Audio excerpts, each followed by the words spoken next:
Halo, salam jumpa, salam sejarah.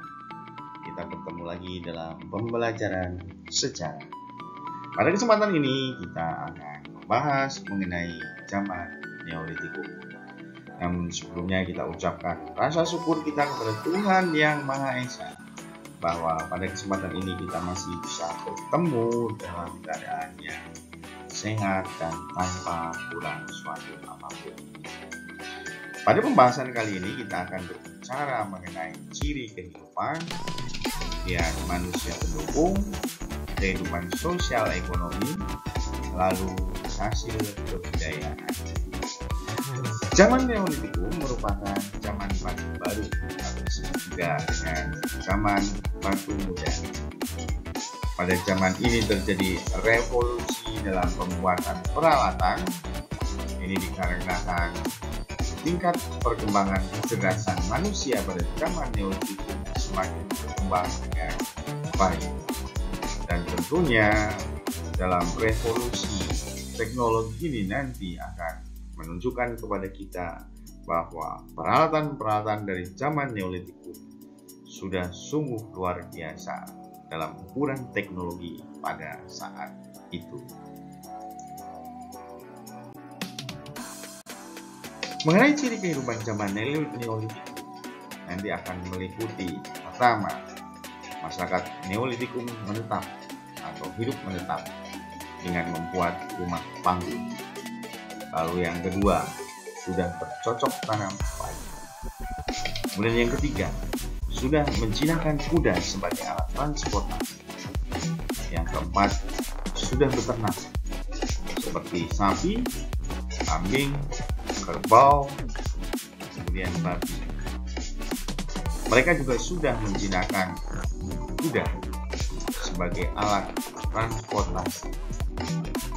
Lalu mereka juga sudah menjinakkan anjing untuk teman berburu. Lalu ciri yang berikutnya adalah peralatan sudah dihaluskan.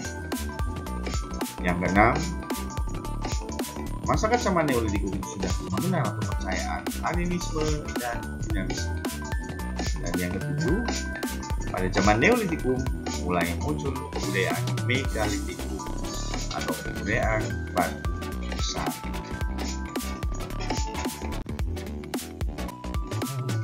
Manusia pendukung zaman Neolitikum meliputi bangsa Proto-Melayu yang nanti di Indonesia akan menyebar menjadi suku bangsa Batak, suku bangsa Dayak, suku bangsa Sasak, suku bangsa Nias, suku bangsa Gayo, dan suku bangsa Toraja. Kemudian yang kedua adalah bangsa Papua Melanesioi, nanti akan menyebar di wilayah Papua atau Irian.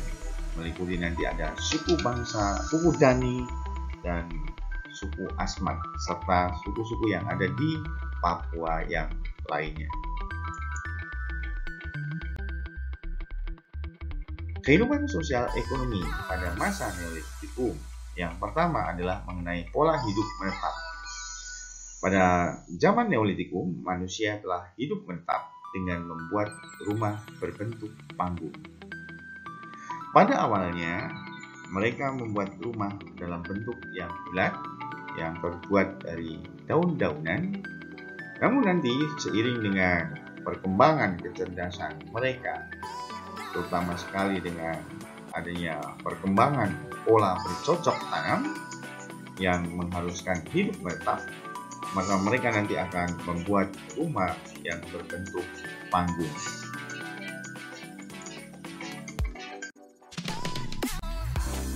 Kemudian sebagai kehidupan sosial ekonomi yang kedua adalah mengenai food produksi.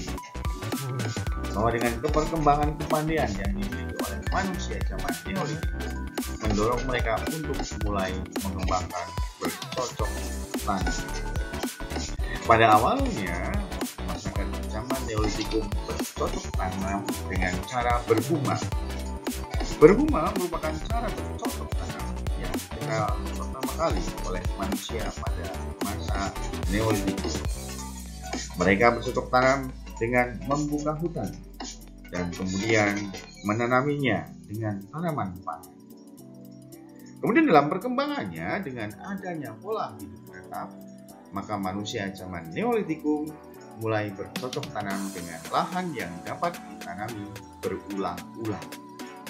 Maka mulailah mereka membuka lahan-lahan persawahan.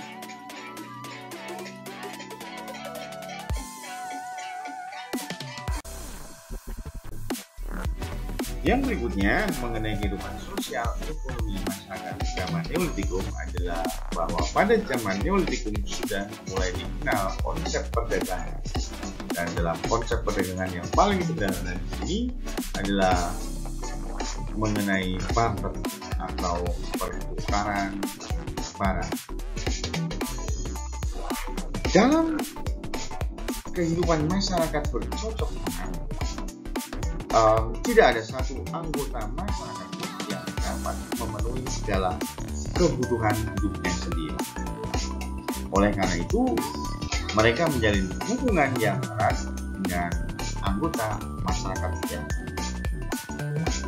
terutama dalam memenuhi kebutuhan hidupnya, mereka akan mengadakan pertukaran barang. Maka lahirlah sistem ekonomi barter.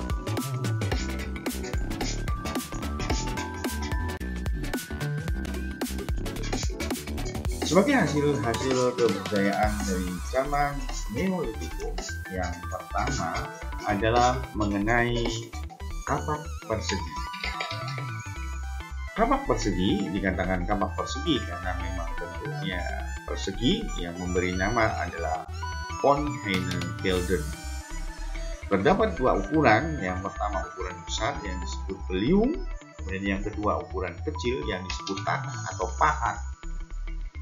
Dan yang berukuran besar biasanya digunakan untuk mencapul, dan yang berukuran kecil atau tatah atau pahat nanti akan digunakan sebagai alat-alat yang menunjang kebutuhan hidup sehari-hari seperti berburu ataupun yang lainnya. Kemudian penyebaran dari kapak persegi ini nanti akan meliputi wilayah Indonesia bagian barat, yaitu Sumatera, Jawa, kemudian Kalimantan, Bali, Nusa Tenggara, Sulawesi, dan Maluku. Lalu pada masyarakat zaman Neolitikum nanti akan ditemukan pabrik-pabrik pembuatan kapak persegi. Beberapa tempat yang menjadi pabrik-pabrik peralatan kapak persegi ini adalah daerah Lahat, Sulawesi Selatan, Sumatera Selatan, kemudian Bogor, Sukabumi, Karawang, Tasikmalaya, Pacitan, lereng Gunung Ijen, Jawa Timur. Kapak persegi ini nanti masuk ke Indonesia melalui jalur barat.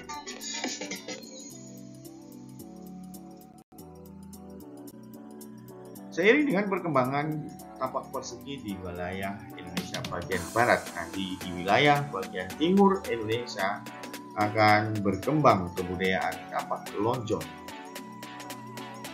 Kapak lonjong nanti akan berbagi dua, ada ukuran kecil yang disebut dengan plain bale dan ukuran besar yang disebut dengan Walsen bale.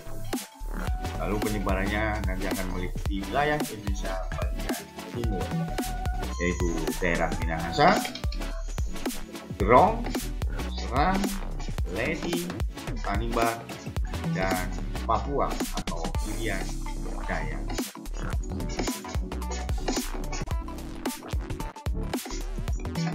Hasil kebudayaan dari zaman Neolitikum berikutnya adalah gerabah. Gerabah merupakan peralatan yang terbuat dari tanah liat. Gerabah nanti akan meliputi bencana, uci, kendi, ataupun yang lainnya nanti akan digunakan untuk peralatan kehidupan sehari-hari ataupun tempat menyimpan perhiasan ataupun peralatan-peralatan berburu dan sebagainya. Diperkirakan peradaban di Indonesia mulai berkembang pada zaman masyarakat Neolitikum awal. Di beberapa tempat daerah penelitian yang banyak ditemukan gerabah antara lain adalah Kadeng Lebu, daerah Banyuwangi, Kalabadua, Bogor, Serpong, Tangerang, Kalumpang, Sulawesi, Minahasa Sepaka, Sulawesi, Bandung,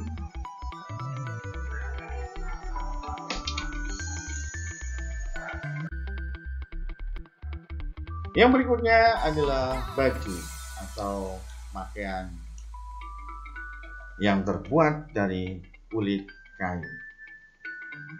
Baju atau pakaian yang terbuat dari kulit kayu pada zaman Neolitikum ini banyak ditemukan di daerah Ampah, Kalimantan Selatan, lalu Kalumpang, Minahasa, Sipaka, Poso, Sulawesi Tengah. Bagaimana masyarakat zaman Neolitikum membuat pakaian yang terbuat dari kulit kayu? Yaitu dengan menggunakan alat yang seperti ini. Kulit kayu nanti akan dipukul-pukul sehingga nanti menjadi tipis dan nanti akan menghasilkan pakaian-pakaian seperti ini.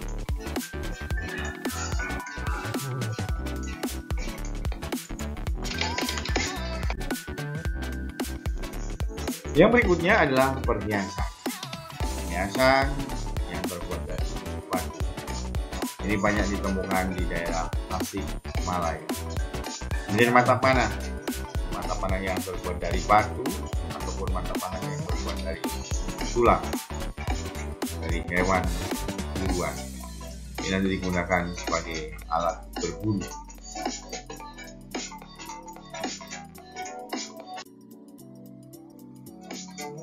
Yang berikutnya adalah pada zaman Neolitikum mulai muncul kebudayaan megalitikum, kebudayaan batu besar. Nanti akan meliputi punden berundak yang terdiri dari 3 sub, profan, semi profan, dan sakral. Lalu yang berikutnya adalah menhir.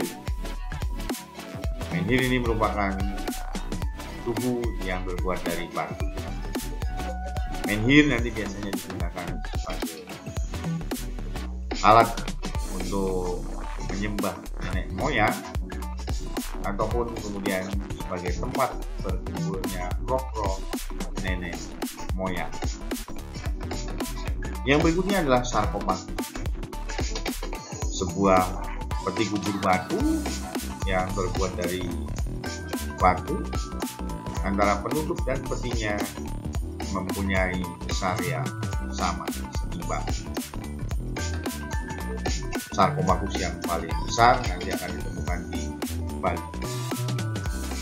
Yang berikutnya adalah dolmen. Dolmen atau meja batu. Ini nanti akan berfungsi sebagai tempat altar persembahan, dan biasanya di bawah dolmen nanti akan ada sarkofagus. Berikutnya adalah kubur batu. Kubur batu fungsinya hampir sama dengan sarkofagus, hanya bentuknya yang berbeda. Kubur batu terbuat dari lempengan-lempengan batu yang ditanam di tanah. Kemudian yang berikutnya adalah waruga.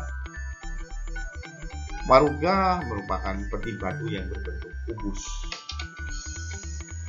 Nanti cara meletakkan jenazahnya, jenazah akan diletakkan dengan posisi berjongkok. Diposisikan seperti ketika bayi berada di dalam rahim seorang ibu.